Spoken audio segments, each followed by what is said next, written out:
Hello আমার মিষ্টি মিষ্টি বন্ধুরা, সবাইকে সুস্বাগতম নতুন একটি ভিডিওতে।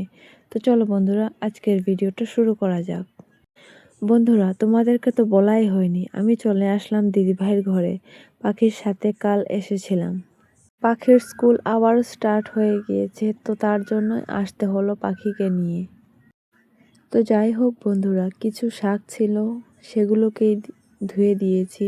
আর একটু ফিল্টার থেকে জল নিয়ে নিচ্ছি, কেননা ফিল্টারে নতুন জল দিতে হবে। আমার কিন্তু কাজের ফাঁকে ফাঁকে একটু ডান্স করতে বা মজা করতে বেশ ভালোই লাগে।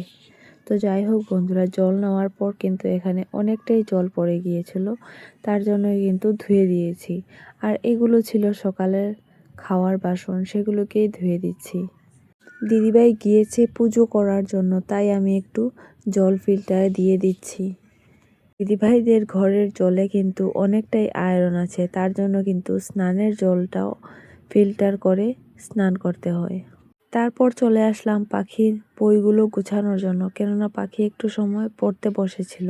বই খাতাগুলো গুছানোর পরই দেখি টুকটুক করে বৃষ্টি চলে আসলো। তো তার জন্য কিন্তু একটু বাইরে চলে গিয়েছিলাম কাপড় চোপড় তুলে আনার জন্য।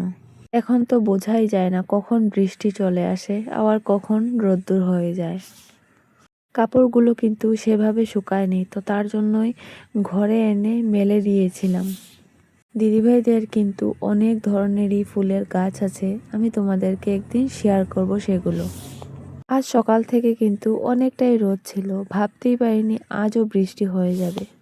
তো যাই হোক বন্ধুরা, আজকের ভিডিওটা এই পর্যন্তই রইল। সবাই ভালো থাকবে, সুস্থ থাকবে, টাটা।